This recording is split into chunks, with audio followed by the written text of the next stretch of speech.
वाहिगुरु जी का खालसा वाहिगुरु जी की फतेह। गुरु प्यारी संगत जी, महाराज दी बाणी दा फरमान आ, चित चरण कमल का आसरा, चित चरण कमल संग जोड़ी है। मन लोचे बरियाइयां गुर शब्दी ए मन होड़ी है। कहते बाहें जिन्हां दी पकड़ी है, सिर दीजै बाहे ना छोड़ी है। गुरु तेग बहादुर बोलिया, धर पईए धर्म ना छोड़ी है।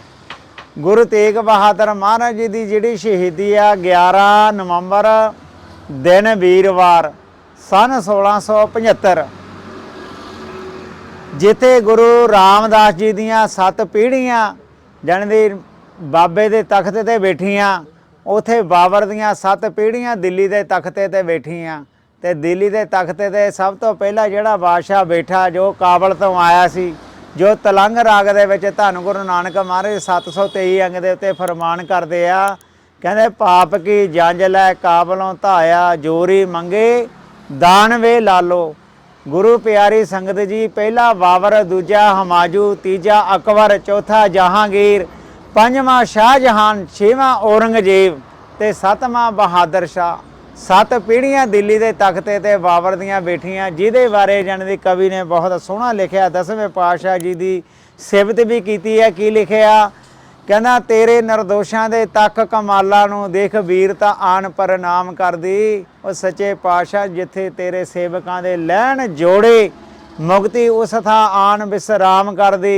टिला करनिया दा पर्वत वीरता दा, तेरी तीर दी नौक उत्ते तुल जावे। ਉਹ 7 ਪੀੜ੍ਹੀਆਂ ਦੀ ਜੱਦੀ ਬਾਦਸ਼ਾਹੀ ਤੇਰੇ ਨੀਲੇ ਦੇ ਕਦਮਾਂ ਵਿੱਚ ਰੁਲ ਜਾਵੇ। ਤੂੰ ਸੁਣ ਸਾਕਾ ਸਰਹੰਦ ਦਾ ਹੱਸ ਛੱਡੇ, ਵੇਖ ਰੋਣਾ ਯਕੂਬ ਵੀ ਭੁੱਲ ਜਾਵੇ। ਗੁਰੂ ਪਿਆਰੀ ਸੰਗਤ ਜੀ, ਜਦੋਂ ਔਰੰਗਜ਼ੇਬ ਦਿੱਲੀ ਦੇ ਤਖਤੇ 'ਤੇ ਬੈਠਾ, ਸਭ ਤੋਂ ਪਹਿਲਾਂ ਉਹਨੇ ਆਪਣੇ ਭਰਾ ਛੋਟੇ ਨੂੰ ਮੁਰਾਦ ਨੂੰ ਮਾਰਿਆ ਅਤੇ ਫਿਰ ਚਾ ਕੇ ਬਾਪੂ ਨੂੰ ਜੇਲ੍ਹ ਦੇ ਵਿੱਚ ਸਿੱਟ ਦਿੱਤਾ। ਅਤੇ ਉਦੋਂ ਬਾਅਦ ਵੱਡਾ ਭਰਾ ਦਾਰਾ ਸ਼ਿਕੋ ਉਹਦਾ ਸਿਰ ਵੱਢ ਕੇ थाली दे विच रख के लाल रंग का कपड़ा दे के जाके अपने पिता नूं कह रहा, ईद वाले दिन भी अब्बू तेरे लिए मैं सुगात लेके आया। मैं उहदे मन दे विच आया भी शायद इनू मेरे उत्ते जाने दी तरस आया भी मेरे लिए कोई तोहफा लेके आया, भी दिखा। कहंदे की लेके आया? कहंदा तू आप ही देख। ते जद उहने जाने दी सलाखां दे विच दी हथ कढ के थाली दे उत्तों जाने दी लाल रंग का कपड़ा चक्या, तां थल्ले बड़े पुੱਤ दारा शिकोह दा सीस सी। ਉਹਨੂੰ देख के ਲੱਤਾਂ ਕੰਬਣ ਲੱਗ ਗਈਆਂ। ਕੀ ਕਹਿ ਰਿਹਾ ਵੀ औरंगजेब तू इस दुनिया तो इस धरती तो बर्बाद होके जाएगा। गुरु प्यारी संगत जी, ਜਿਹੜਾ औरंगजेब बादशाह अपने परिवार ਦੇ ਨਾਲ लिहाज नहीं कर सकिया, ਉਹ गुरु तेग बहादुर महाराज जी ਦੇ ਨਾਲ लिहाज कित्थों करनी सी ਤੇ कश्मीरी ਦੇ पंडितां ਨਾਲ कित्थों लिहाज करनी सी। जद ਉਹਨੇ दिल्ली ਦਾ तख्ता संभालिया, सब तो ਪਹਿਲਾਂ कश्मीर ਤੇ बंगाल ਦੇ ਜਿਹੜੇ पंडित सी उन्होंने जबरी मुसलमान बनाना शुरू कर दिता।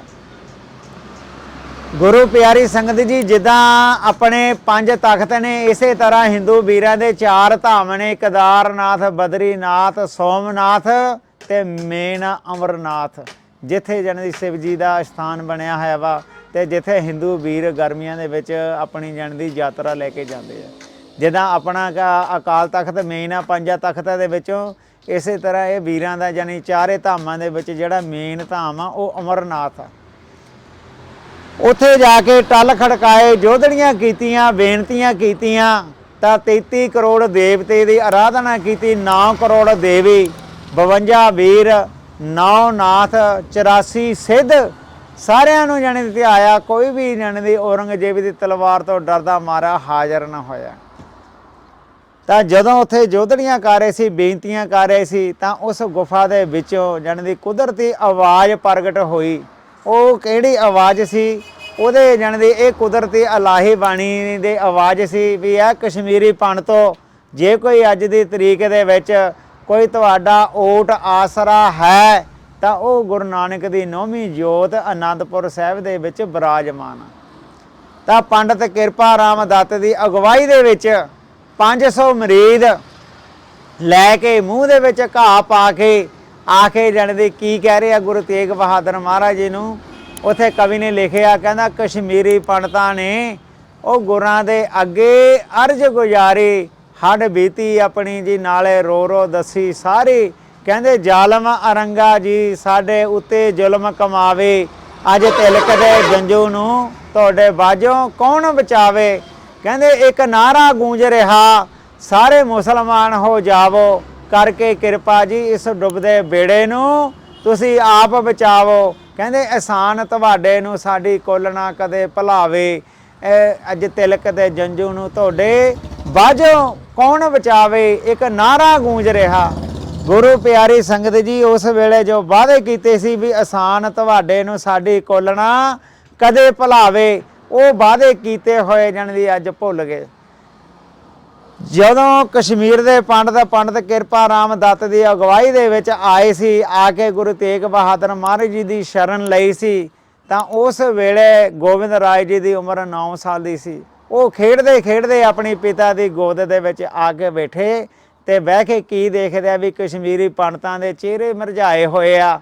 ਤੇ ਮਹਾਰਾਜ ਹੱਸ ਕੇ ਪੁੱਛਦੇ ਆਪਣੇ ਪਿਤਾ ਗੁਰੂ ਤੇਗ ਬਹਾਦਰ ਜੀ ਨੂੰ ਵੀ ਇਹ ਸੰਗਤ ਕੌਣ ਆ, ਕਿੱਥੋਂ ਆਈ ਆ, ਵੀ ਇਹਨਾਂ ਦੇ ਚਿਹਰੇ ਬੜੇ ਉਦਾਸ ਆ। ਤਾਂ ਧੰਨ ਗੁਰੂ ਤੇਗ ਬਹਾਦਰ ਮਹਾਰਾਜ ਜੀ ਗੋਬਿੰਦ ਰਾਏ ਜੀ ਨੂੰ ਕਹਿਣ ਲੱਗੇ ਪਿਤਾ ਪੁੱਤਰ ਨੂੰ ਵੀ ਪੁੱਤਰ ਇਹ ਕਸ਼ਮੀਰ ਦੇ ਪੰਡਤ ਆ, ਇਹਨਾਂ ਦਾ ਧਰਮ ਖਤਰੇ ਦੇ ਵਿੱਚ ਆ, ਤਾਂ ਕਰਕੇ ਇਹਨਾਂ ਦੇ ਚਿਹਰੇ ਮੁਰਝਾਏ ਹੋਏ ਆ। ਤਾਂ ਗੋਬਿੰਦ ਰਾਏ ਜੀ ਹੱਸ ਕੇ ਕਹਿਣ ਲੱਗੇ ਵੀ ਪਿਤਾ ਜੀ ਫਿਰ ਇਹਨਾਂ ਦਾ ਧਰਮ ਬਚ ਕਿੱਦਾਂ ਸਕਦਾ ਵਾ। ਤਾਂ 9ਵੇਂ ਪਾਤਸ਼ਾਹ ਕਹਿਣ ਲੱਗੇ ਪੁੱਤ ਵੀ ਇਹਨਾਂ ਦਾ ਧਰਮ ਬਚਾਉਣ ਦੇ ਲਈ ਕਿਸੇ ਮਹਾਂਪੁਰਸ਼ ਨੂੰ ਆਪਣਾ ਸੀਸ ਦੇਣਾ ਪਊਗਾ। ਤਾਂ ਅੱਗੋਂ ਗੋਬਿੰਦ ਰਾਏ ਜੀ ਹੱਸ ਕੇ ਕਹਿਣ ਲੱਗੇ ਵੀ ਪਿਤਾ ਜੀ ਫਿਰ ਤੁਹਾਡੇ ਨਾਲੋਂ ਵੱਡਾ ਮਹਾਂਪੁਰਸ਼ ਕੌਣ ਹੋ ਸਕਦਾ ਵਾ, ਵੀ ਤੁਸੀਂ ਜਾ ਕੇ ਇਹ ਕੁਰਬਾਨੀ ਕਰ ਦਿਓ।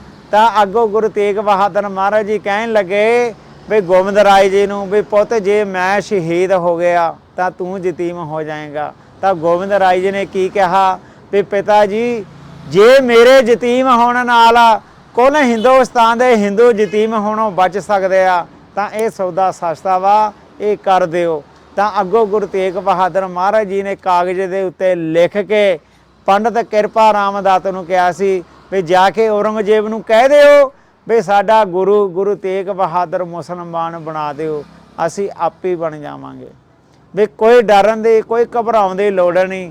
ਜਦ ਗੁਰੂ ਤੇਗ ਬਹਾਦਰ ਮਹਾਰਾਜ ਜੀ ਦਾ ਲਿਖਿਆ ਹੋਇਆ ਸੁਨੇਹਾ ਪੰਡਤ ਕਿਰਪਾ ਰਾਮ ਦੱਤ ਆਪਣੇ ਮਰੀਦਾਂ ਦੇ ਨਾਲ ਲੈ ਕੇ ਦਿੱਲੀ ਦੇ ਲਾਲ ਕਿਲ੍ਹੇ ਵਿੱਚ ਦਾਖਲ ਹੋਇਆ ਤਾਂ ਬਾਦਸ਼ਾਹ ਔਰੰਗਜ਼ੇਬ ਉਸ ਵੇਲੇ ਦਿੱਲੀ ਦੇ ਤਖਤੇ 'ਤੇ ਬੈਠਾ ਸੀ। ਤਾਂ ਜਦ ਉਸ ਨੂੰ ਜਾ ਕੇ ਪੱਤਰਕਾ ਫੜਾਈ, ਉਹਨੇ ਪੱਤਰਕਾ ਫੜ ਕੇ ਪੜ੍ਹੀ ਤੇ ਉਹਦੇ ਵਿੱਚ ਜਾਣੀ ਦੀ ਕੀ ਲਿਖਿਆ ਸੀ ਵੀ ਐ ਔਰੰਗਜ਼ੇਬ ਵੀ ਤੂੰ ਸਾਨੂੰ ਮੁਸਲਮਾਨ ਬਣਾ ਦੇ ਤਾਂ ਇਹ ਆਪੇ ਬਣ ਜਾਣਗੇ, ਜੇ ਤੂੰ ਸਾਨੂੰ ਮੁਸਲਮਾਨ ਨਾ ਬਣਾ ਸਕਿਆ ਤਾਂ ਤੂੰ ਇਹਨਾਂ ਦੇ ਜ਼ੁਲਮ ਨਹੀਂ ਕਰ ਸਕਦਾ।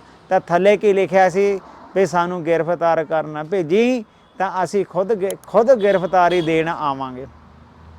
ਉੱਥੇ ਕਵੀ ਨੇ ਲਿਖਿਆ ਕਹਿੰਦਾ ਸੁਣਿਆ ਸੁਨੇਹਾ ਜਦ ਝੱਟ ਰੰਗੇ ਨੇ ਉਹ ਤਾਂ ਲਾਲੋ ਲਾਲ ਹੋ ਗਿਆ, ਉਹ ਦਿੱਲੀ ਦੇ ਤਖਤ ਉੱਤੇ ਬੈਠਾ ਸੋਚਦਾ ਇਹ ਕੀ ਕਮਾਲ ਹੋ ਗਿਆ। ਮਨ ਦੇ ਵਿੱਚ ਬਿਉਤਾ ਬਣਾਉਂਦਾ ਵਾ, ਕੀ ਬਣਾਉਂਦਾ ਵਾ, ਕਹਿੰਦਾ ਮੇਰੇ ਕੋਲ ਗੁਰੂ ਨੂੰ ਮਨਾਉਣ ਨੂੰ ਚਾਲਾਂ ਨੇ ਬਥੇਰੀਆਂ, ਕਰ ਲੋ ਗ੍ਰਿਫਤਾਰ ਹੋ ਗਿਆ ਹੁਕਮ ਲੱਗੀਆਂ ਨਾ ਦੇਰੀਆਂ। ਪੰਡਤ ਕਿਰਪਾ ਰਾਮ ਦੱਤ ਕਹਿਣ ਲੱਗਿਆ ਵੀ ਥੱਲੇ ਦੇਖੋ ਕੀ ਲਿਖਿਆ ਵੀ ਤੁਸੀਂ ਕਹਿੰਦੇ ਹੋ ਵੀ ਕਰ ਲੋ ਗ੍ਰਿਫਤਾਰ, ਉਹ ਗ੍ਰਿਫਤਾਰ ਖੁਦ ਦੇਣ ਆਉਣਗੇ ਗ੍ਰਿਫਤਾਰੀ। ਕਹਿੰਦਾ ਸੀਸ ਦੇਣ ਵਾਸਤੇ ਆਨੰਦਪੁਰ ਤੋਂ ਸਤਿਗੁਰੂ ਆਉਣਗੇ, ਬਣੇ ਰਖਵਾਲੇ ਤਿਲਕ ਤੇ ਜੰਜੂ ਦੇ ਧਰਮ ਨੂੰ ਬਚਾਉਣਗੇ। ਕਹੇ ਕਰਨੈਲ ਐਵੇਂ ਉਮਰਾਂ ਨੀ ਵਧਾਈਆਂ, ਕਰਕੇ ਦਲੇਰੀਆਂ ਕਰ ਲੋ ਗ੍ਰਿਫਤਾਰ ਹੋ ਗਿਆ ਹੁਕਮ ਲੱਗੀਆਂ ਨਾ ਦੇਰੀਆਂ। ਗੁਰੂ ਪਿਆਰੀ ਸੰਗਤ ਜੀ ਜਦ ਬਾਦਸ਼ਾਹ ਨੇ ਹੁਕਮ ਕੀਤਾ ਤਾਂ ਉਦੋਂ ਪਹਿਲਾਂ ਧੰਨ ਗੁਰੂ ਤੇਗ ਬਹਾਦਰ ਮਹਾਰਾਜ ਜੀ ਆਪਣੇ ਪਰਿਵਾਰ ਦੇ ਨਾਲ ਜਾਣ ਦੀ ਸਲਾਹ ਵਿਚਾਰ ਕਰਕੇ ਘਰੋਂ ਤੁਰਨ ਲੱਗੇ ਆ। ਤੇ ਜਦੋਂ ਘਰੋਂ ਤੁਰਨ ਲੱਗਿਆ ਤਾਂ ਮਾਤਾ ਨਾਨਕੀ ਜੀ ਨੂੰ ਪੁੱਛਿਆ ਆਪਣੀ ਮਾਤਾ ਨੂੰ ਵੀ ਮਾਤਾ ਜੀ ਕੋਈ ਇੱਛਾ ਹੈ। ਤਾਂ ਉਸ ਵੇਲੇ ਮਾਤਾ ਨਾਨਕੀ ਜੀ ਨੇ ਇੱਕੋ ਹੀ ਗੱਲ ਕਹੀ ਸੀ ਵੀ ਮੈਂ ਇਹ ਚਿਹਰੇ ਇਹ ਮੁਖ ਦੇ ਦਰਸ਼ਨ ਜਾਣ ਦੀ ਦੁਬਾਰਾ ਕਰਨੇ ਚਾਹੁੰਦੀ ਹਾਂ। ਵੀ ਕਹਿੰਦਾ ਭਾਵ ਜਾਣ ਦੀ ਜੈਤਾ ਜੀ ਦੀ ਡਿਊਟੀ ਤਾਂ ਲੱਗੀ ਸੀ ਅਨੰਦਪੁਰ ਸਾਹਿਬ ਤੋਂ ਵੀ ਗਏ ਸੀ ਤੇ ਦਿੱਲੀ ਤੋਂ ਸੀਸ ਲੈ ਕੇ ਆਏ ਸੀ 483 ਮੀਲ 4 ਦਿਨ 4 ਰਾਤਾਂ ਦੇ ਵਿੱਚ ਉਹ ਪੈਂਡਾ ਤੈਅ ਕੀਤਾ ਸੀਗਾ। ਤੇ ਅੱਗੋਂ ਮਾਤਾ ਗੁਜਰੀ ਜੀ ਨੂੰ ਪੁੱਛਿਆ ਆਪਣੇ ਮਹਿਲ ਨੂੰ ਵੀ ਤੁਹਾਡੀ ਕੋਈ ਇੱਛਾ, ਤਾਂ ਉਹਨਾਂ ਨੇ ਵੀ ਹੱਥ ਜੋੜ ਕੇ ਇਹ ਗੱਲ ਕਹੀ ਸੀ ਵੀ ਸਿਰ ਦੇ ਸਾਈਆਂ ਤੂੰ ਆਪਣਾ ਸਿਦਕ ਨਿਭਾਉਣ ਜਾ ਰਿਹਾ ਵਾਂ, ਵੀ ਮੇਰੇ ਲਈ ਬੇਨਤੀ ਹੈ ਵੀ ਤੁਹਾਡੇ ਤੋਂ ਮਗਰੋਂ ਮੇਰਾ ਵੀ ਸਿਦਕ ਨਿਭ ਜਾਵੇ। ਗੁਰੂ ਪਿਆਰੀ ਸੰਗਤ ਜੀ, ਗੁਰੂ ਤੇਗ ਬਹਾਦਰ ਮਹਾਰਾਜ ਦੀ ਸ਼ਹੀਦੀ ਹੈ 1675 ਤੇ ਮਾਤਾ ਗੁਜਰੀ ਜੀ ਤੇ ਛੋਟੇ ਸਾਹਿਬਜ਼ਾਦਿਆਂ ਦੀ ਜਿਹੜੀ ਸ਼ਹੀਦੀ ਹੈ ਉਹ ਸਨ 1704, 29 ਸਾਲਾਂ ਬਾਅਦ। ਕਿਉਂ? ਜੋ ਮਹਾਰਾਜ ਦੇ ਨਾਲ ਬਚਨ ਕੀਤੇ ਸੀ ਉਹ ਪੂਰੇ ਹੋਣੇ ਸੀ। ਜਿੱਦਾਂ ਆਪਾਂ ਮਹਾਰਾਜ ਦੀ ਬਾਣੀ ਦੇ ਜੇ ਪੜ੍ਹਦੇ ਹਾਂ, ਨਾਨਕ ਦਾਸ ਮੁਖ ਤੇ ਜੋ ਬੋਲੇ ਇਹਾਂ ਉਹਾਂ ਸੱਚ ਹੋਵੇ। ਜਦੋਂ ਮਹਾਰਾਜ ਨੇ ਜਾ ਕੇ ਆਗਰੇ ਗ੍ਰਿਫਤਾਰੀ ਦਿੱਤੀ, ਇੱਕ ਆਜੜੀ ਦਾ ਭਲਾ ਕੀਤਾ, ਉਹਨੂੰ ਇਨਾਮ ਵੀ ਦਿਵਾਇਆ ਤੇ ਮੁੰਦੀ ਵੀ ਦਿੱਤੀ। ਤੇ ਉਦੋਂ ਬਾਅਦ ਜਦੋਂ ਮਹਾਰਾਜ ਆਪ ਦਿੱਲੀ ਪਹੁੰਚੇ ਤੇ ਦਿੱਲੀ ਦਾ ਬਾਦਸ਼ਾਹ ਤਖਤੇ ਦੇ ਉੱਤੇ ਬੈਠਾ, ਤਾਂ ਮਹਾਰਾਜ ਸਾਹਮਣੇ ਬੈਠੇ ਆ ਤੇ ਇੱਕ ਬਚਨ ਪਿਆਰ ਦਾ ਤੇ ਬਾਕੀ ਕੋੜੇ ਬੋਲ ਰਿਹਾ। ਕੀ ਕਹਿ ਰਿਹਾ? ਕਹਿੰਦਾ ਕਹੇ ਜ਼ਾਲਮ ਅਰੰਗਾ ਸੱਚੇ ਪਾਤਸ਼ਾਹ, ਤੁਹਾਨੂੰ ਆਦਰ ਦੇ ਨਾਲ ਮੈਂ ਬੁਲਾਇਆ। ਬਾਦਸ਼ਾਹ ਕਹਿਣ ਲੱਗਿਆ ਵੀ ਮੈਂ ਤੁਹਾਨੂੰ ਬੜੇ ਆਦਰ ਦੇ ਨਾਲ, ਪਿਆਰ ਦੇ ਨਾਲ, ਸਤਿਕਾਰ ਦੇ ਨਾਲ ਜਾਣੀ ਵੀ ਬੁਲਾਇਆ ਵਾ, ਵੀ ਤੁਸੀਂ ਮੇਰੇ ਸਾਹਮਣੇ ਬੈਠੇ ਹੋ। ਪਰ ਇੱਕ ਮੇਰੀ ਜਿਹੜੀ ਅਗਲੀ ਬੇਨਤੀ ਆ, ਕਹਿੰਦਾ ਜੇ ਨਾ ਮੰਨਿਆ ਸ਼ਾਹੀ ਫਰਮਾਨ ਨੂੰ, ਜਾਓ ਤੁਸਾਂ ਨੂੰ ਵੀ ਕਤਲ ਕਰਾਇਆ। ਹੁਣ ਚੰਗੀ ਤਰ੍ਹਾਂ ਬੈਠ ਕੇ ਵਿਚਾਰ ਲਓ ਜਿਹੜਾ ਤੁਸਾਂ ਨੂੰ ਮੈਂ ਹੁਕਮ ਸੁਣਾਇਆ। ਵੀ ਮੇਰੀ ਜਿਹੜੀ ਸ਼ਰਤ ਆ, ਪਹਿਲੀ ਗੱਲ ਤਾਂ ਇਹ ਆ ਵੀ ਇਸਲਾਮ ਕਬੂਲ ਕਰ ਲਓ। ਜੇ ਤੁਸੀਂ ਇਸਲਾਮ ਕਬੂਲ ਕਰ ਲਿਆ ਤਾਂ ਕੁੱਲ ਹਿੰਦੁਸਤਾਨ ਦੇ ਹਿੰਦੂ ਇਸਲਾਮ ਕਬੂਲ ਕਰ ਲੈਣਗੇ, ਕਿਉਂਕਿ 10ਵੇਂ ਪਾਤਸ਼ਾਹ ਮਹਾਰਾਜ ਦੇ ਮੁਖ ਦਾ ਬਚਨ ਆ। 10ਵੇਂ ਗ੍ਰੰਥ ਦੇ ਵਿੱਚ ਜਿਹੜੇ ਕਿੰਤੂ ਕਰਦੇ ਆ, 10ਵੇਂ ਪਾਤਸ਼ਾਹ ਮਹਾਰਾਜ ਜਾਣੀ ਦੀ ਕੀ ਫਰਮਾਉਂਦੇ ਆ? ਤਿਲਕ ਜੰਜੂ ਰਾਖਾ ਪਰਵਤਾਂ ਕਾ ਕੀਨੋ ਵੱਡੋ ਕਲੂ ਮੈਂ ਸਾਕਾ, ਧਰਮ ਹਿਤ ਸਾਕਾ ਜਿਨ ਕੀਆ ਸੀਸ ਦਿਆ ਪਰ ਸਿਰ ਨਾ ਦਿਆ, ਸਾਧਨ ਹੇਤ ਹਿਤ ਜਿਨ ਕੀ ਸੀਸ ਦੀ ਪਰ ਸੀ ਨਾ ਉਚਰੀ। ਤਾਂ ਮਹਾਰਾਜ ਹੱਸ ਕੇ ਕਹਿਣ ਲੱਗੇ ਵੀ ਜਿਹੜਾ ਤੇਰੇ ਵਿੱਚ ਜ਼ੋਰ ਆ ਤੂੰ ਲਾ ਲਾ, ਪਰ ਅਸੀਂ ਆਪਣੇ ਧਰਮ ਤੋਂ ਇੱਕ ਜਣ ਦੀ ਇੰਚ ਵੀ ਇੱਧਰ ਉੱਧਰ ਨਹੀਂ ਹੋ ਸਕਦੇ। ਵੀ ਮੈਂ ਤੈਨੂੰ ਆਪਣਾ ਧਰਮ ਪਿਆਰਾ ਵਾ, ਸਾਨੂੰ ਆਪਣਾ ਧਰਮ ਪਿਆਰਾ ਦਾ। ਮਹਾਰਾਜ ਕਹਿਣ ਲੱਗੇ ਨਹੀਂ ਮੈਂ ਛੱਡਣਾ ਆਪਣੇ ਧਰਮ ਨੂੰ, ਇਹ ਲਈ ਆ ਪੱਕੀ ਧਾਰ, ਉਹ ਪਾਪੀ ਲਾਲਚ ਦੇ ਕੇ ਹਾਰੇ ਆ। ਕਹਿੰਦਾ ਮੰਨ ਜਾਵੋ ਇੱਕ ਵਾਰ। ਜਦੋਂ ਮਹਾਰਾਜ ਨੂੰ ਲਾਲਚ ਦਿੱਤੇ, ਡਰਾਵੇ ਦਿੱਤੇ ਤੇ ਮਹਾਰਾਜ ਨਹੀਂ ਡੋਲੇ, ਤਾਂ ਫਿਰ ਜਿਹੜੇ 3 ਸਿੱਖ ਇਹਨਾਂ ਦੇ ਨਾਲ ਸ਼ਹੀਦੀ ਪਾਉਣ ਲਈ ਗਏ ਸੀ, ਸਭ ਤੋਂ ਪਹਿਲਾਂ ਭਾਈ ਮਤੀ ਦਾਸ ਜੀ ਨੂੰ ਸਕੰਜੇ ਦੇ ਵਿੱਚ ਬੰਨ੍ਹ ਕੇ ਕੀ ਹੁਕਮ ਕੀਤਾ? ਬਈ ਇਹਨੂੰ ਆਰੇ ਦੇ ਨਾਲ ਚੀਰ ਦਿਓ। ਗੁਰੂ ਪਿਆਰੀ ਸੰਗਤ ਜੀ, ਤਾਂ ਭਾਈ ਮਤੀ ਦਾਸ ਜੀ ਨੂੰ ਆਰੇ ਦੇ ਨਾਲ ਚੀਰਨ ਤੋਂ ਪਹਿਲਾਂ ਜਲਾਦ ਪੁੱਛਦਾ ਵੀ ਤੇਰੀ ਕੋਈ ਇੱਛਾ ਹੈ? ਤਾਂ ਅੱਗੋਂ ਜਾਣ ਦੀ ਭਾਈ ਮਤੀ ਦਾਸ ਜੀ ਕਹਿ ਰਹੇ ਆ ਵੀ ਜਲਾਦ ਨੂੰ ਵੀ ਮੇਰਾ ਜਿਹੜਾ ਮੁੱਖ ਆ, ਜਿੱਧਰ ਤੁਸੀਂ ਜਾਣਦੇ ਕਹਿੰਦਾ ਮਤਲਬ ਮੇਰਾ ਰੱਖਿਆ, ਇੱਧਰੋਂ ਖੋਲ ਕੇ ਮੇਰਾ ਮੁੱਖ ਮੇਰੇ ਗੁਰੂ ਬਲੀ ਕਰ ਦਿਓ। ਗੁਰੂ ਪਿਆਰੀ ਸੰਗਤ ਜੀ, ਭਾਈ ਮਤੀ ਦਾਸ ਜੀ ਦਾ ਮੁੱਖ ਗੁਰੂ ਤੇਗ ਬਹਾਦਰ ਮਹਾਰਾਜ ਜੀ ਦੇ ਵੱਲੀ ਕੀਤਾ ਗਿਆ। ਤੇ ਉੱਥੇ ਜਾਣ ਦੀ ਕਰ ਵੱਟ ਤੇ ਕਰ ਵੱਢ, ਕਹਿੰਦਾ ਬੇਸ਼ੱਕ ਵੱਢ ਦੇ ਪਰ ਮੇਰਾ ਗੁਰੂ ਵੱਲੀਆਂ ਪਾਸਾ ਨਾ ਮੋੜੀ। ਗੁਰੂ ਪਿਆਰੀ ਸੰਗਤ ਜੀ, ਭਾਈ ਮਤੀ ਦਾਸ ਜੀ ਜਪਜੀ ਸਾਹਿਬ ਦੀ ਬਾਣੀ ਪੜ੍ਹਦੇ ਹੋਏ ਸ਼ਹੀਦੀ ਜਾਮਾ ਪੀ ਗਏ। ਉਦੋਂ ਬਾਅਦ ਭਾਈ ਸਤੀ ਦਾਸ ਜੀ ਨੂੰ ਰੂੰ ਦੇ ਵਿੱਚ ਲਪੇਟ ਕੇ ਅੱਗ ਲਾ ਦਿੱਤੀ ਗਈ ਤੇ ਭਾਈ ਦਿਆਲਾ ਜੀ ਨੂੰ ਉਬਲਦੀ ਦੇਗ ਦੇ ਵਿੱਚ ਉਬਾਲ ਦਿੱਤਾ ਗਿਆ। ਜਦ 3 ਜਣਿਆਂ ਦੀ ਸ਼ਹੀਦੀ ਚਾਂਦਨੀ ਚੌਂਕ ਦੇ ਵਿੱਚ ਹੋਈ, ਤਾਂ ਉਧਰੋਂ ਔਰੰਗਜ਼ੇਬ ਫਿਰ ਮਹਾਰਾਜ ਨੂੰ ਡਰਾਵੇ ਦੇ ਰਿਹਾ ਤੇ ਲਾਲਚ ਦੇ ਰਿਹਾ। ਤੇ ਫਿਰ ਉੱਥੇ ਇੱਕ ਸਵਾਲ ਕਰਦਾ ਵਾ ਵੀ ਜਿਹੜਾ ਜਣ ਦੀ ਕਹਿੰਦਾ ਮਤਲਬ ਬਹੁਤ ਘੱਟ ਜਣ ਦੀ ਕਹਿੰਦਾ ਮਤਲਬ ਇਤਿਹਾਸਕਾਰਾਂ ਨੇ ਬੋਲਿਆ। ਤੇ ਉੱਥੇ ਜਣ ਦੀ ਗੁਰੂ ਤੇਗ ਬਹਾਦਰ ਮਹਾਰਾਜ ਜੀ ਨੂੰ ਔਰੰਗਜ਼ੇਬ ਕਹਿੰਦਾ ਵੀ ਮੈਨੂੰ ਇਸ ਗੱਲ ਦਾ ਜਵਾਬ ਦਿਓ ਵੀ ਪਹਿਲੇ ਜਾਮੇ ਦੇ ਵਿੱਚ ਗੁਰੂ ਨਾਨਕ ਮਹਾਰਾਜ ਦੇ ਜਨੇਊ ਪਾਇਆ ਜਾ ਰਿਹਾ ਸੀ, ਤਾਂ ਤੁਸੀਂ ਪਾਉਣ ਨਹੀਂ ਦਿੱਤਾ, ਤੇ ਹੁਣ ਮੈਂ ਲਾ ਰਿਹਾ ਤੇ ਮੈਨੂੰ ਲਾਉਣ ਵੀ ਨਹੀਂ ਦਿੱਤਾ। ਵੀ ਇਹਦੇ ਵਿੱਚ ਕੀ ਕਾਰਨ ਆ? ਜਿੱਦਾਂ ਆਪਾਂ ਆਸਾ ਜੀ ਦੀ ਵਾਰ ਦੇ ਵਿੱਚ ਪੜ੍ਹਦੇ ਹਾਂ, ਗੁਰੂ ਪਿਆਰੀ ਸੰਗਤ ਜੀ, ਜਦ ਆਸਾ ਜੀ ਦੀ ਵਾਰ ਦੇ ਵਿੱਚ ਮਹਾਰਾਜ ਫਰਮਾਉਂਦੇ ਆ, ਕਹਿੰਦੇ ਦਿਆ ਕਪਾ ਸੰਤੋਖ ਸੂਤ ਜਤ ਗੰਢੀ 7 ਵਟ, ਇਹ ਜਨੇਊ ਜੀ ਕਾ ਹੈ ਤਾਂ ਭਾਂਡੇ ਘਤ, ਨਾ ਇਹ ਟੁੱਟੇ ਨਾ ਮਨ ਲੱਗੇ, ਨਾ ਜਲੇ ਨਾ ਜਾਏ, ਧਨ ਸੋ ਮਾਨਸ ਨਾਨਕਾ ਗੋਲ ਜੋ ਗੱਲ ਚੱਲੇ ਪਾਏ। गुरु प्यारी संगत जी जदों पांधा हदयाल दास धक्के दे नाल गुरु नानक महाराज जी दे जनेऊ पाउण आया सी तां उस वेले गुरु नानक महाराज जी ने पूछा सी भी तेरे हिरदे दे विच दया है, तेरे जीवन दे विच जत सत है, जे तेरे जीवन दे विच गुण है तां ये जनेऊ मेरे पा दे, नहीं तां चक के उहदा जनेऊ फड़ के उहदी जेब च पाता ते उहनूं कहा सी भी इत्थों चला जा। ते उस वेले महाराज ने जनेऊ पाउण तो ना करती सी ते औरंगजेब कह रहा भी तुसीं पाउण तो ना कीती सी ते हुण लाउण तो जाण दी मैनूं क्यों रोक रहे हो। तां उत्थे महाराज जिद्दां 33 नंबर पौड़ी जपजी दे साहिब दे विच फरमाउंदे आ भी आखण जोर ना चुप्पे जोर, भी उस वेले जबरी पाया जा रहा सी ते हुण जबरी लाया जा रहा। भी इस करके जाण दी साडा जनेऊ दे नाल कोई लैना देना नहीं, इह साडे हिंदू वीरां दा धार्मिक चिन्ह, इन्हां नूं मुबारक। पर असीं जाण दी कहण दा मतलब उस वेले जबरी पाउणा ही सी ते इस वेले तूं जबरी ला रिहा। साडा जिहड़ा जबर जुल्म दे नाल टक्कर आ गुरु प्यारी संगत जी उत्थे तां करके महाराज ने फरमाया सी भी बाहें जिन्हां दी पकड़ी है सिर दीजा बाहे ना छोड़िया, तेग बहादुर बोलिया धर पईए धर्म ना छोड़िया।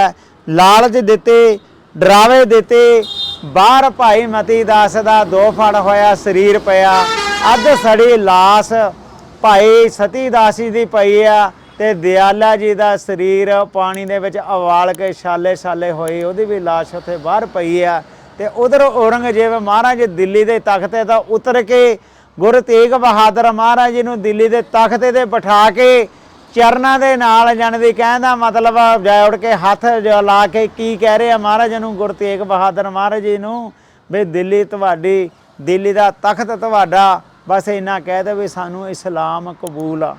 गुरु प्यारी संगत जी लालच दिते डरावे दिते ते महाराज जाने ने हस के कहन लगे भी दिल्ली दा तख्ता तेरा नहीं, ये तां धन गुरु नानक महाराज दे काजी रुकमदीन नूं कीते होए बचन भी 7 पीढ़ियां असीं बाबर नूं देतियां ते आउण वाले समय दे विच 2 सदियां अंग्रेज़ां नूं देतियां ते उदों बाद फिर तीजी धिर झूठे वादे करके दिल्ली दे तख्त ते बैठूगी ते उदों पहले इस्लाम दूजा ईसाई तीजे जिहड़े हुण बैठे आ, उदों बाद चौथा जिहड़ी वारी है वह खालसे दी है। जिद्दां आपां कहने भी राज करेगा खालसा आकी रहे ना कोई, खुआर हुए सब मिलेंगे बचे शरण जो होए, ਉਹਦੇ पूरे दोहरे दे विच जो शब्द आ कहते दिल्ली तख्त पर बहेगी आप गुरु की फौज, छत्र चुलेगा शीस पे बड़ी करेगी मौज, खंडा जाके हाथ में कलंगी सो है शीस, सो हमारी रक्षा करे गुरु कलंगी धर। जगदीश जदों महाराज नूं लालच दिते डरावे दिते तां उत्थे पर कवि ने की लिखिया कहते गुरा नाल प्यार सी आखिया ना हो जाऊगा दिल ललचार, ना मैं छड्डना अपने धर्म नूं ए लईया पक्की धार, पापी लालच दे के हारिया। ए पर वेख इरादा गुरां दा सी जालम रहा विचार, कहना मन जावो एक वार। जदों गुरु तेग बहादुर महाराज दियां मिन्नतां कर रहा सी औरंगजेब जाने दी तख्त ते उतर गए, महाराज ने तख्त ते बिठा के चरनां 'च बैठा सी। उस वेले जो अज तीजी धिर दिल्ली दे तख्त ते बैठी आ, इन्हां दे उस वेले दा जो आगू सी सारियां दी निगाह गुरु तेग बहादुर महाराज दे चेहरे ते टिकी हुई सी भी जे महाराज ने उपरले मनो भी महाराज हाँ च सिर हलाता तां इस जालम ने साडा वजूद ही खत्म कर देना वा। गुरु प्यारी संगत जी लालच दिते डरावे दिते पर महाराज नहीं डोले, कहंदे आखिर सद्या फिर जलाद नूं उस कढ़ नंगी तलवार उन्हें धड़ तो सीस उतारिया, उस चांदनी चौंक दे विचकार उथे बगे फवारे खून दे एक आउणी नवीं बहार, हुंदी जित हमेशा धर्म दी साध संगत जी पाप जामदा हार। जदों धन गुरु तेग बहादुर महाराज नूं जानी डलाउण दी कोशिश कीती नहीं डोले, अखीर ते जाके फिर समाणे दा जलाद जलालुद्दीन उहनूं बुलाया गया ते उस नूं हुक्म कीता औरंगजेब ने भी इन्हां दा सीस धड़ नालों जुदा कर दिओ। तां अगों जलाद आके कहण लग्या महाराज नूं कोई इच्छा, ते महाराज ने की कहा भी असीं इशनान करके जपजी साहिब दी बाणी पढ़नी आ ते जपजी साहिब दी बाणी पढ़न तो बाद असीं 57 श्लोक उचारण करने आ। जिहड़ा पहला श्लोक आ गुण गोबिंद गायो नहीं जन्म अकारथ कीन, ਕਹੋ ਨਾਨਕ ਹਰ ਭਜ ਮਨਾ, ਜੈ ਵਿਦ ਜਲ ਕੋ ਮੀਨ। ਤੇ 57 ਨੰਬਰ ਸ਼ਲੋਕ ਅਖੀਰ ਤੇ ਜਾ ਕੇ ਕੀ ਫਰਮਾਉਂਦੇ ਆ, ਕਹਿੰਦੇ ਰਾਮ ਨਾਮ ਉਰ ਮੇ ਗੇਹੋ, ਜਾਂ ਕੈ ਸਮ ਨਹੀਂ ਕੋਏ, ਜੈ ਸਿਮਰਤ ਸੰਕਟ ਮਿਟੇ, ਦਰਸ ਤੁਹਾਰੋ ਹੋਏ। ਵੀ ਜਦੋਂ ਅਸੀਂ ਜਨ ਦੀ ਬਾਣੀ ਦੀ ਸੰਪੂਰਨਤਾ ਕਰਾਂਗੇ ਤੇ ਅਖੀਰ ਤੇ ਜਾ ਕੇ ਸ਼ਲੋਕ ਪੜਾਂਗੇ ਵੀ ਜਿਨੀ ਨਾਮ ਤੇ ਆਇਆ, ਗਏ ਮਸਕਤ ਘਾਲ, ਨਾਨਕ ਤੇ ਮਖੋਜਲੇ, ਕੀਤੀ ਛੁੱਟੀ ਨਾਲ। ਉਸ ਵੇਲੇ ਅਸੀਂ ਆਪਣੇ ਆਪ ਸੀਸ ਝੁਕਾਵਾਂਗੇ ਤੇ ਤੁਸੀਂ ਵਾਰ ਕਰ ਦੇਣਾ ਵਾ। ਗੁਰੂ ਪਿਆਰੀ ਸੰਗਤ ਜੀ, ਇਸੇ ਤਰ੍ਹਾਂ ਜਾਣੀ ਉਸ ਜਲਾਦ ਨੇ ਕੀਤਾ। ਜਦੋਂ ਮਹਾਰਾਜ ਜੀ ਨੇ ਬਾਣੀ ਪੜ੍ਹ ਕੇ ਬਾਣੀ ਉਚਾਰਨ ਕੀਤੀ ਤਾਂ ਅਖੀਰ ਤੇ ਜਾ ਕੇ ਜਦੋਂ ਫਿਰ ਦੁਬਾਰਾ ਸ਼ਲੋਕ ਪੜ੍ਹਿਆ ਤਾਂ ਮਹਾਰਾਜ ਜੀ ਨੇ ਸੀਸ ਝੁਕਾਇਆ ਤੇ ਉਸ ਜਲਾਲੂਦੀਨ ਨੇ ਗੁਰੂ ਤੇਗ ਬਹਾਦਰ ਮਹਾਰਾਜ ਜੀ ਦਾ ਸੀਸ ਧੜ ਨਾਲੋਂ ਜੁਦਾ ਕੀਤਾ। ਕਹਿੰਦੇ ਉੱਥੇ ਬਗੇ ਫਵਾਰੇ ਖੂਨ ਦੇ, ਇੱਕ ਆਉਣੀ ਨਵੀਂ ਬਹਾਰ, ਹੁੰਦੀ ਜਿੱਤ ਹਮੇਸ਼ਾ ਧਰਮ ਦੀ, ਸਾਧ ਸੰਗਤ ਜੀ ਪਾਪ ਜਾਮ ਦਾ ਹਾਰ। ਜਦ ਔਰੰਗਜ਼ੇਬ ਨੇ ਦੇਖਿਆ ਵੀ ਇਹਨਾਂ ਨੇ ਮੇਰੀ ਈਨ ਨਹੀਂ ਮੰਨੀ ਪਰ ਆ ਜਾਣੀ ਧਰਮ ਦੀ ਖਾਤਰ ਸ਼ਹੀਦੀ ਜਾਵਾਂ ਪੀ ਗਏ, ਤਾਂ ਹਾਥੀ ਦੇ ਉੱਤੇ ਚੜ੍ਹ ਕੇ ਔਰੰਗਜ਼ੇਬ ਕੀ ਕਹਿ ਰਿਹਾ ਜਾਣ ਲੱਗਿਆ ਵੀ ਜਿਹੜੇ ਗੁਰੂ ਨੇ ਮੇਰੀ ਈਨ ਨਹੀਂ ਮੰਨੀ, ਇਸ ਗੁਰੂ ਦਾ ਧੜ ਤੇ ਸੀਸ ਇਸ ਚਾਂਦਨੀ ਚੌਂਕ ਦੇ ਵਿਚਕਾਰ ਇੱਦਾਂ ਹੀ ਰੁਲਣਾ ਚਾਹੀਦਾ। ਗੁਰੂ ਪਿਆਰੀ ਸੰਗਤ ਜੀ, ਭਾਈ ਜੈਤਾ ਜੀ ਦੀ ਡਿਊਟੀ ਲੱਗੀ ਸੀ, ਆਨੰਦਪੁਰ ਸਾਹਿਬ ਤੋਂ ਨਾਲ ਗਏ ਸੀ ਵੀ ਮਹਾਰਾਜ ਦਾ ਸੀਸ ਆਨੰਦਪੁਰ ਸਾਹਿਬ ਦੇ ਵਿੱਚ ਲੈ ਕੇ ਆਉਣਾ ਵਾ। ਤੇ ਭਾਈ ਉਦੇ ਜੀ ਦੀ ਡਿਊਟੀ ਲੱਗੀ ਸੀ ਵੀ ਜੋ ਅਸੀਂ ਸ਼ਹੀਦ ਹੋਣ ਤੋਂ ਪਹਿਲਾਂ ਬਾਣੀ ਉਚਾਰਨ ਕਰਨੀ ਆ ਉਹ ਤੁਸੀਂ ਗੋਬਿੰਦ ਰਾਏ ਜੀ ਨੂੰ ਲਿਆ ਕੇ ਦੇਣੀ ਆ। ਦੋਨਾਂ ਦੀ ਡਿਊਟੀ ਲੱਗੀ ਸੀ। ਔਰੰਗਜ਼ੇਬ ਨੇ ਹੁਕਮ ਕੀਤਾ ਤੇ ਹੁਕਮ ਕਰਕੇ ਚਲਾ ਗਿਆ ਤੇ ਹਜ਼ਾਰਾਂ ਪੁਲਿਸਮੈਨ ਨੰਗੀਆਂ ਤਲਵਾਰਾਂ ਲਈ ਖੜੇ ਆ। ਉੱਥੇ ਭਾਈ ਜੈਤਾ ਜੀ ਹੱਥ ਜੋੜ ਕੇ ਅੱਖਾਂ ਬੰਦ ਕਰਕੇ ਮਹਾਰਾਜ ਨੂੰ ਹਾਜ਼ਰ ਨਾਜ਼ਰ ਜਾਣ ਕੇ ਅਰਦਾਸ ਕੀਤੀ ਵੀ ਸੱਚੇ ਪਾਤਸ਼ਾਹ ਜੀ ਮੇਰੀ ਡਿਊਟੀ ਲੱਗੀ ਆ ਸੀਸ ਲੈ ਕੇ ਜਾਣ ਦੀ। ਹੁਣ ਹਜ਼ਾਰਾਂ ਪੁਲਿਸਮੈਨ ਨੰਗੀਆਂ ਤਲਵਾਰਾਂ ਲਈ ਖੜੇ ਆ ਵੀ ਹੁਣ ਤੁਸੀਂ ਕੋਈ ਭਾਣਾ ਕੋਈ ਖੇਡ ਵਰਤਾਓ ਵੀ ਮੈਂ ਤੁਹਾਡਾ ਸੀਸ ਚੱਕ ਕੇ ਆਨੰਦਪੁਰ ਸਾਹਿਬ ਨੂੰ ਚਾਲੇ ਪਾ ਦੇਵਾਂ। ਜਿੱਦਾਂ ਕਹਿੰਦੇ ਬਿਰਥੀ ਕਦੇ ਨਾ ਹੋਵੇ ਜਨ ਕੀ ਅਰਦਾਸ, ਨਾਨਕ ਜੋਰ ਗੋਬਿੰਦ ਕਾ ਪੂਰਨ ਗੁਣ ਤਾਸ। ਗੁਰੂ ਪਿਆਰੀ ਸੰਗਤ ਜੀ, ਜਦੋਂ ਭਾਈ ਜੈਤਾ ਜੀ ਨੇ ਅਰਦਾਸ ਕੀਤੀ, ਦੱਸਦਾ ਵੀ ਪਹਾੜਗੰਜ ਵਾਲੇ ਪਾਸਿਓਂ ਲਾਲ ਰੰਗ ਦੀ ਹਨੇਰੀ ਉੱਠੀ, ਇੱਦਾਂ ਦਾ ਤੂਫਾਨ ਆਇਆ ਕਿ ਪੁਲਿਸਮੈਨ ਤਾਂ ਕੀ ਉੱਥੇ ਕੋਈ ਵੀ ਨਹੀਂ ਰਿਹਾ। ਤੇ ਭਾਈ ਜੈਤਾ ਜੀ ਨੇ ਸੀਸ ਚੱਕਿਆ, ਬੁੱਕਲ ਦੇ ਵਿੱਚ ਲਿਆ ਤੇ ਜਮਨਾ ਦੇ ਵਿੱਚ ਛਾਲ ਮਾਰ ਕੇ ਪਾਰ ਹੋ ਗਏ। ਤੇ ਉਧਰੋਂ ਫਿਰ ਧੜ ਸੀ, ਧੜ ਵੀ ਪਿਆ ਸੀ। ਉਸ ਵੇਲੇ ਜਾਣਦੇ ਲੱਖੀ ਸ਼ਾਹ ਬਨਜਾਰਾ ਜੋ ਭਾਈ ਮਨੀ ਸਿੰਘ ਜੀ ਦਾ ਸਹੁਰਾ ਸੀ, ਉਹ ਰੂੰ ਦਾ ਵਪਾਰੀ ਸੀਗਾ, ਜਿੱਥੇ ਅੱਜ ਰਕਾਬਗੰਜ ਸਾਹਿਬ ਗੁਰਦੁਆਰਾ ਸੁਸ਼ੋਭਿਤ ਹੈ, ਉਹ ਉਸ ਦਾ ਘਰ ਸੀ। ਉਸਨੇ ਦੇਖਿਆ ਵੀ ਗੁਰੂ ਦਾ ਧੜ ਇਸ ਚਾਂਦਨੀ ਚੌਂਕ ਦੇ ਵਿੱਚ ਰੁਲ ਰਿਹਾ। ਉਹਨੇ ਰੂੰ ਦੇ ਗੱਡੇ ਲਿਆ ਕੇ ਕੋਲ ਖੜਾ ਕੇ ਧੜ ਚੱਕਿਆ ਤੇ ਚੱਕ ਕੇ ਗੱਡੇ ਦੇ ਵਿੱਚ ਰੱਖਿਆ, ਰੂੰ 'ਚ ਲਪੇਟ ਕੇ ਆਪਣੇ ਘਰੇ ਲੈ ਗਿਆ। ਘਰੇ ਲਿਜਾ ਕੇ ਆਪਣੇ ਪੁੱਤਰਾਂ ਨਾਲ ਸਲਾਹ ਕੀਤੀ ਵੀ ਪੁੱਤਰੋ, ਗੁਰੂ ਤੇਗ ਬਹਾਦਰ ਮਹਾਰਾਜ ਜੀ ਹਿੰਦੂ ਧਰਮ ਦੇ ਲਈ ਸ਼ਹੀਦ ਹੋ ਗਏ, ਵੀ ਆਪਾਂ ਉਹਨਾਂ ਦਾ ਧੜ ਰੁਲ ਨਹੀਂ ਦੇਣਾ। ਉਹਨਾਂ ਨੇ ਸਲਾਹ ਕਰਕੇ ਮੰਜਾ ਪੀੜੀ ਦਰਵਾਜ਼ਾ ਖਿੜਕੀ ਜੋ ਵੀ ਲੱਕੜ ਦਾ ਸਮਾਨ ਸੀ ਘਰ ਦੇ ਵਿੱਚ ਸਾਰਾ ਧੇੜ ਕੇ ਵਿਚਾਲੇ ਰੱਖ ਕੇ ਗੁਰੂ ਦਾ ਧੜ ਨੂੰ ਵਿਚਾਲੇ ਰੱਖ ਕੇ ਆਪਣੇ ਹੱਥੀ ਆਪਣੇ ਘਰ ਨੂੰ ਅੱਗ ਲਾ ਦਿੱਤੀ, ਜਿਹਦੇ ਬਾਰੇ ਕਵੀ ਨੇ ਲਿਖਿਆ, ਕਹਿੰਦਾ ਉੱਚੀ ਉੱਚੀ ਰੋਲਾ ਪਾਵੇ ਉਹ ਛੇਤੀ ਆ ਕੋਈ ਅੱਗ ਬੁਝਾਵੇ, ਮੇਰੀ ਪੇਸ਼ ਕੋਈ ਨਾ ਜਾਵੇ। ਇਹ ਤਾਂ ਸਤਿਗੁਰ ਆਪ ਕਰਾਉਂਦਾ ਹੈ। ਲੱਖੀ ਸ਼ਾਹ ਬਨਜਾਰਾ ਘਰ ਨੂੰ ਹੱਥੀ ਲਾਂਭੋ ਲਾਉਂਦਾ ਹੈ।